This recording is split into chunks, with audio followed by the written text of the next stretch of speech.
ओम शांति।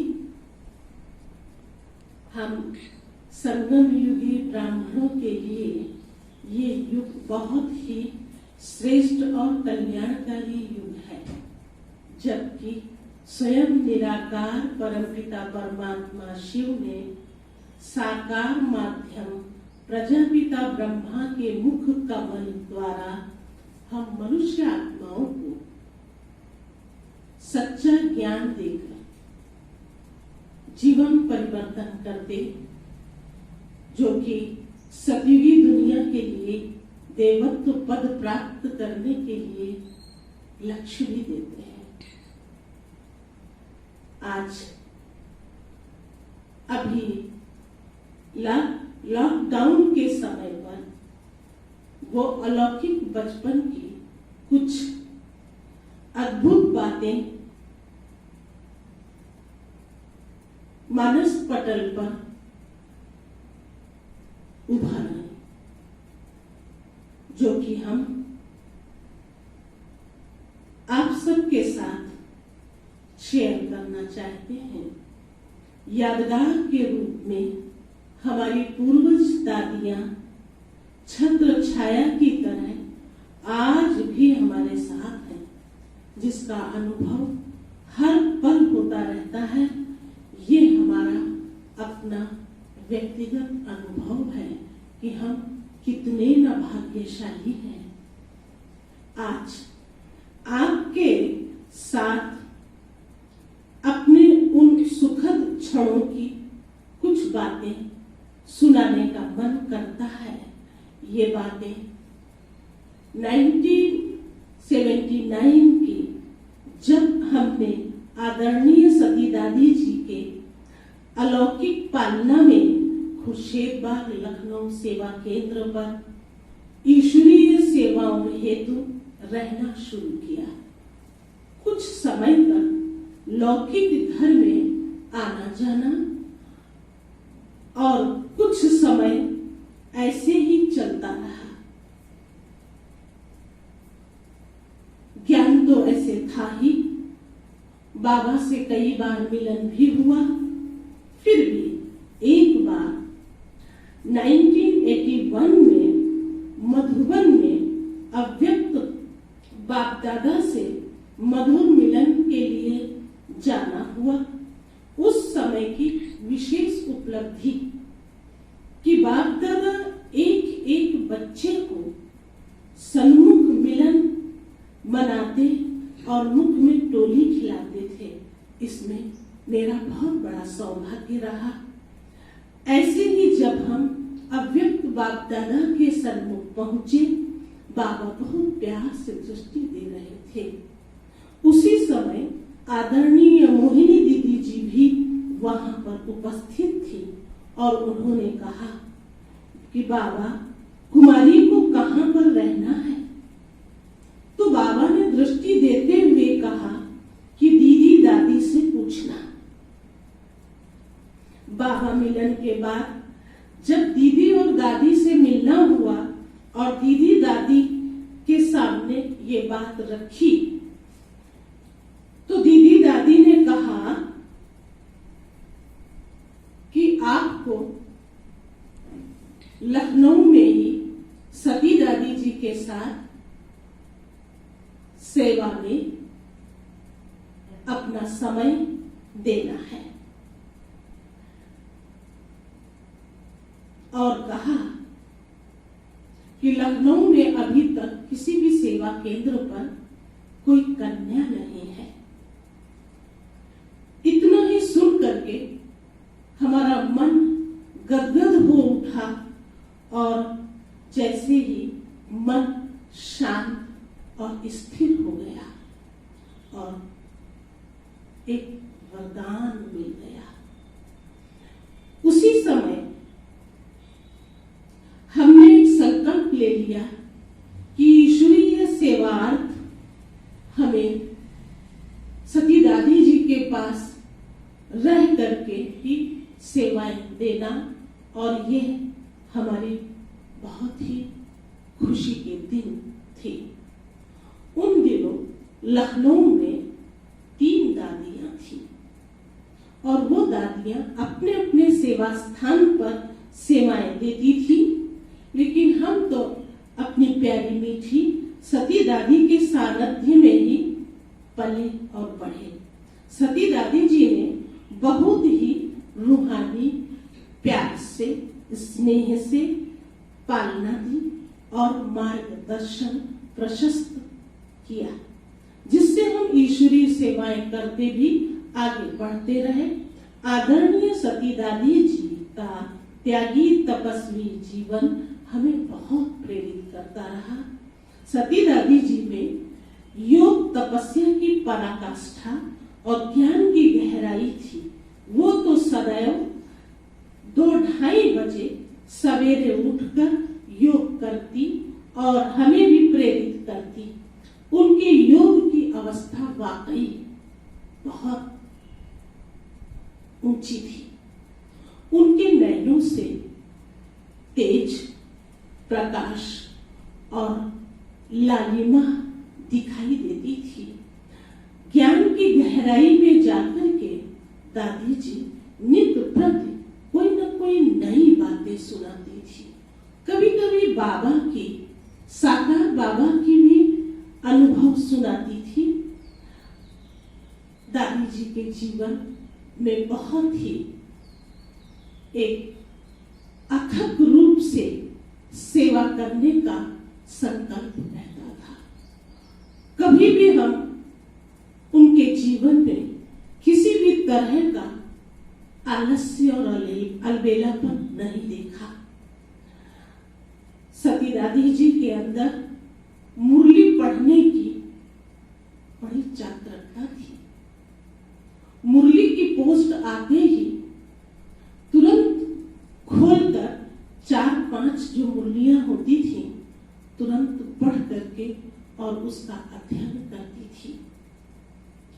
दादी इंग्लिश में भी मुरली पढ़ती थी और भाषण में भी अंग्रेजी शब्दों का प्रयोग करती थी।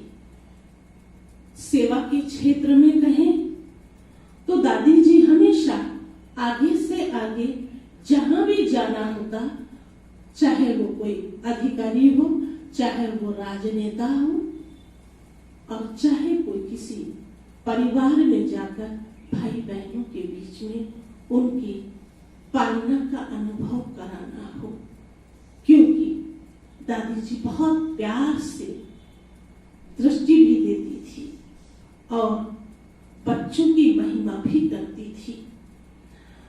तो उनके जाने पर वो कभी भी कोई भी साधन का इंतजार नहीं करती थी। अगर मिला तो ठीक है और नहीं मिला तो वो पैदल ही चली जाती थी। एक बात मालूम नहीं पड़ती थी कि दादी रोज रोज मुरली क्लास नाश्ते के बाद कहीं न कहीं चली ही जाती थी, कभी भी घर में बैठती नहीं थी। ये एक विशेषता थी सेवा के प्रति। स्वयं भोजन बनाना और हम सब बहनों को प्यार से खिलाना, ये भी दादी जी की एक बहुत ही विशेषता थी। भाई बहनों को टोली भी खिलाती और खुश भी करती। हमने स्वयं ही एक ऐसा अनुभव किया कि दादी जी चाहे कितना भी थकी हुई हो, यहाँ तक कि पैदल चल करके भी उनके पैरों में छाले पड़ जाते थे, फिर भी वो कभी भी किसी भी दवाई का सेवन या किसी से सेवा नहीं लेती थी। ये एक अथक सेवा का सबूत था और वो हमें बहुत ही प्रेरित करता था और अंदर ही अंदर उन्होंने प्रति एक ऐसी भावना बैठती थी जो भगवान के महावाक्यों से भी सिद्ध होती थी कि कम खर्च वाराणसी, एका नामी की अवतार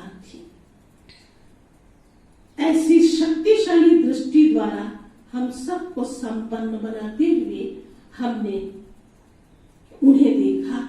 हमने उनके जीवन से बहुत कुछ सीखा, प्रेरणाएं मिली और दिव्य शक्तियों का भी अनुभव किया।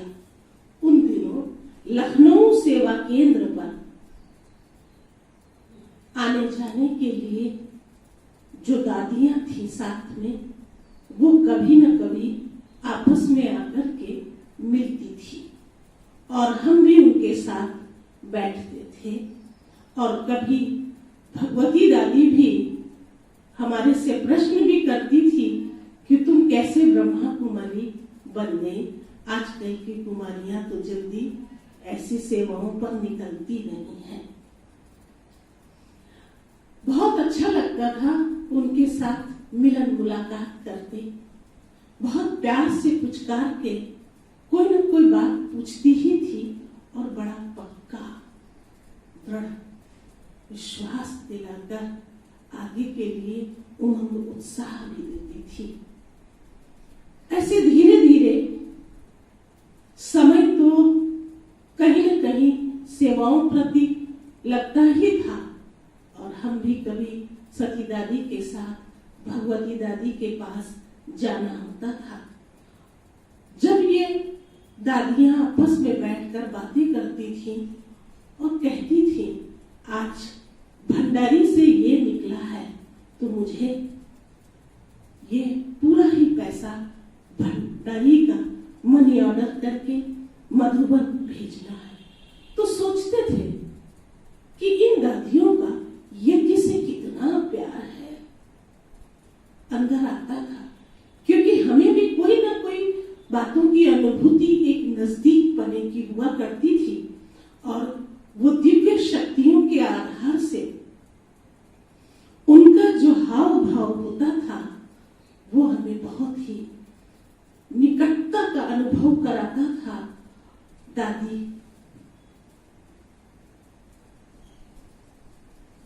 भगवती जी निर्भयता और रमणीयता की एक विशेष शक्ति थी और उनमें संगठन का सदैव एकमत रख करके आगे बढ़ाना तथा हर आत्मा को उमंग उत्साह से प्रेरित करना उनकी ये खास विशेषता थी।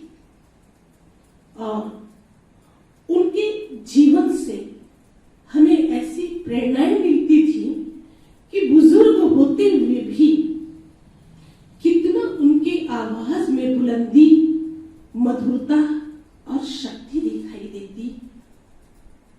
और भी क्या कहें, जीवन में उनकी नम्रता और एकता का विशेष गुण होने के कारण सभी को बहुत खुश भी किया करती थी।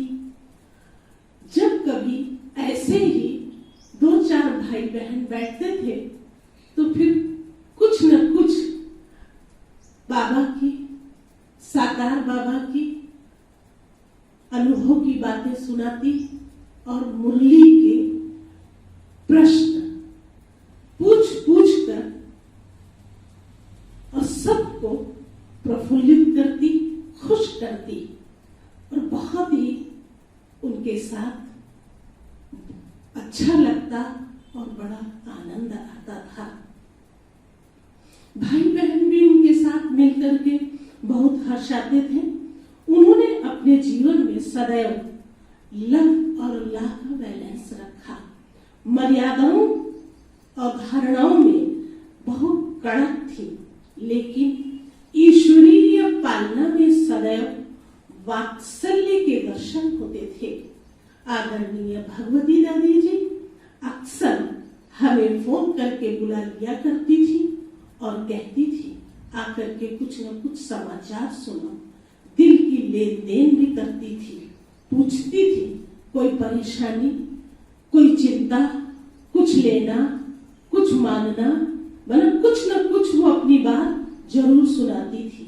लेकिन जब हम उनके साथ बैठते थे तो ज्ञान की अच्छी अच्छी बातें, गहराई में जाकर के मर्यादाओं की बातें, स्थूल सेवा की महत्व की बातें सुनाती और कभी कहती थी कि मुझे तुम बताओ कि सेवाएं और कैसे आगे बढ़ाएं, और पूछती भी थी और दादी जी के लिए भी पूछती थी, सती दादी के लिए भी पूछती थी। हमारा कभी कभी जाना तो ऐसे ही हो जाता था, क्योंकि वो कभी हमें सिलाई के लिए भी बुलाती थी और कभी कोई ऐसी स्थूल सेवाएं होती थी उसके लिए भी बुलाती थी, और अपने साथ बैठ करके बहुत प्यार से भोजन भी कराती थी। बहुत अच्छा लगता था उनके साथ, बड़ी रमणीकता से वो हमें दृष्टि भी देती और कुछ मुस्कुराती भी रहती थी। एक बार की बात है कि हम मधुबन से वार्षिक मीटिंग करके वापस लखनऊ आए और उन्होंने हमें फोन करके बुलाया कि आकर हमें मधुबन की मीटिंग का समाचार सुनाओ। तो हम दादी जी के पास हजरतगंज सेवा केंद्र पर पहुंच गए। दादी जी को जैसे ही हमने समाचार सुनाना शुरू किया और कुछ ही सुना ही पाए थे, तब तक दादी जी ने अपनी तरफ से मधुबन की कई ऐसी बातें कि ऐसा हुआ वो सुनाने लगी। तो हम बड़े आश्चर्य से दादी जी को देखा और कहा कि आपको ये सब कैसे पता है? तो बहुत प्यार से कहती कि अमृत वेले दादी जी उठ करके जब बैठती है तो बाबा उन्हें टीवी पर सब कुछ दिखा देते हैं, और उनका कहना ही ये होता था। तो हम उनकी तरफ बड़े आश्चर्य से जब देखने लगे तो वो मुस्कुराने भी लगी। जब भी हम मधुबन से जाते तो हमें बुलाती थी और हम अपने सारे समाचार दादी जी को जरूर सुनाते थे। कभी मधुबन भी जाना होता था तो साथ में कभी बच्चों आदि की पार्टी ले करके भेजती भी थी, और साथ में कुछ यज्ञ सेवा के लिए भी देती थी, और समाचार सुनाकर कहती थी कि वहां शांतामणि दादी को भी सुनाना। तो शांतामणि दादी को जब हम सारा समाचार सुनाते थे तो वहां से वापस होने पर भी शांतामणि दादी जी कभी टोली के बॉक्स बना करके और कभी कुछ समाचार दे करके, कभी सिंधी में मुरली दे करके वो हमारे साथ भेज देती थी, और फिर हमें पुनः दादी जी के पास जाने का मौका मिल जाता था, क्योंकि हमें उनके पास टोली और उनकी दी हुई कोई ना कोई चीज पहुंचाना होता था। ऐसे ही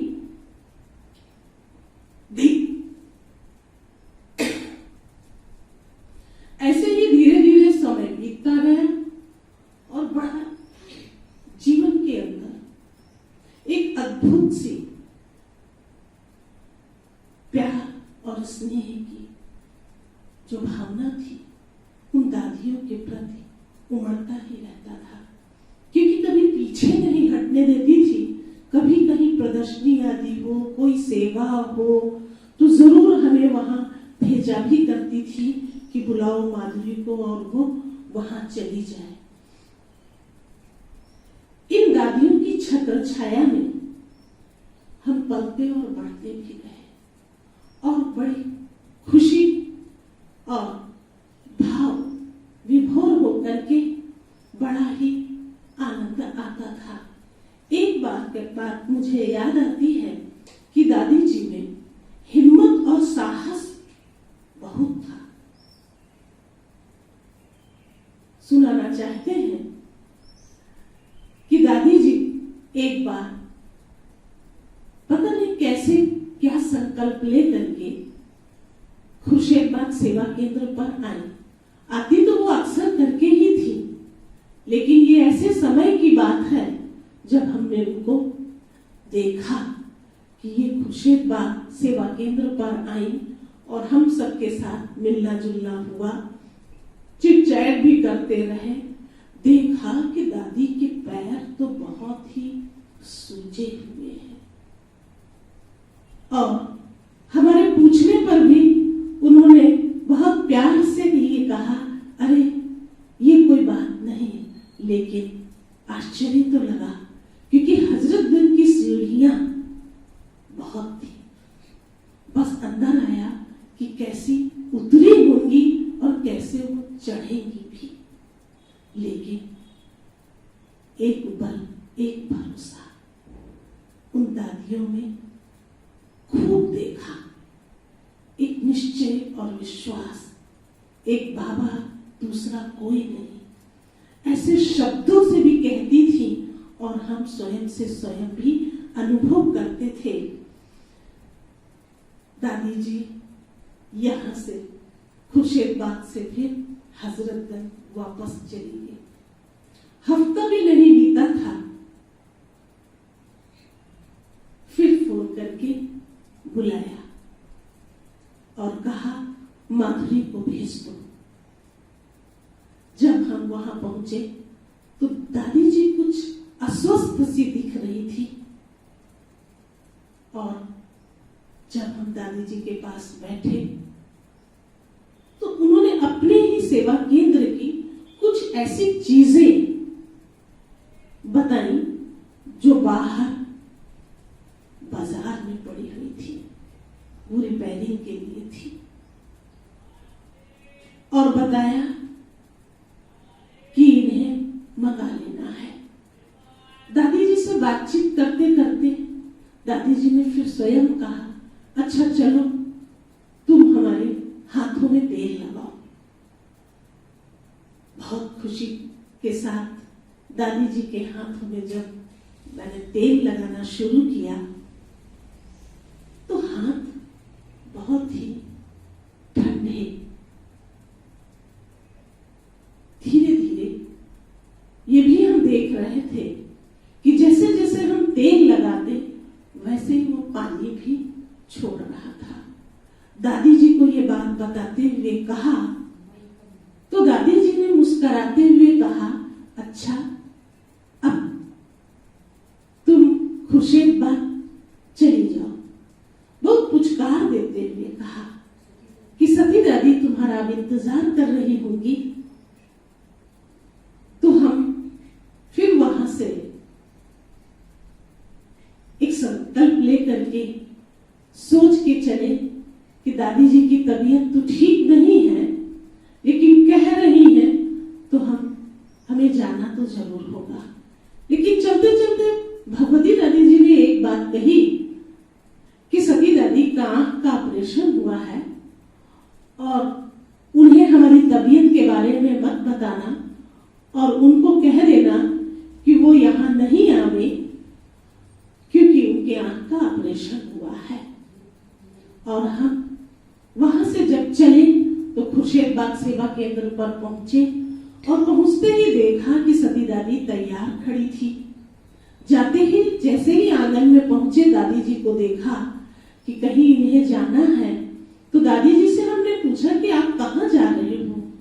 तो बोली कि मैं हजरतगंज भगवती दादी के पास जा रहे हैं। तो हमने कहा अरे वहां क्यों जा रहे हैं, इतनी तेज धूप है और इतनी तेज धूप होने के कारण ही भगवती दादी जी ने कहा है कि सती दादी को मत भेजना, उनकी आंख का ऑपरेशन हुआ है। तो दादी जी ने कहा कि नहीं, मैं जरूर जाऊंगी। हम देखते ही रहे कि अब क्यों जाएगी, अरे वो तो आज जाने वाली है, ये स्पष्ट शब्दों में कहा तो थोड़ा सा धक्का भी लगा और सोचने भी लगे। सती दादी जी हजरतगंज सेवा केंद्र पर भगवती दादी के सम्मुख पहुंच नैन मुलाकात किया और वो करते ही करते भगवती दादी ने अपनी पुरानी देह त्याग अंतर ध्यान हो गई, अव्यक्त हो गई। ये एक बड़ा अद्भुत सीन था और वो अद्भुत सीन के लिए हमें बड़ा विचार करना पड़ा कि इन दादियों में क्या ऐसा था जो आपस में मिलती भी और दूर दूर रह करके भी इनकी आत्माएं कैसे बातचीत करके कनेक्शन उनका अपना आपसी बना रहता। लगता था कि मुख भाषा से ही, अपने संकल्पों से ही वो एक दूसरे की बातों को कैच कर लेती थी और उसी अनुसार फिर वो अपना पार्ट भी अदा करती थी कि ये करना है, कहाँ जाना है। अब तो सती दादी जी के साथ का ही एक साथ संग रह गया और दादी जी में विशेष सेवाओं का उमंग तो रहता ही था। कई बार सती दादी जी ने मेले भी किए और भी कई प्रोग्राम भी कराती रहती थी।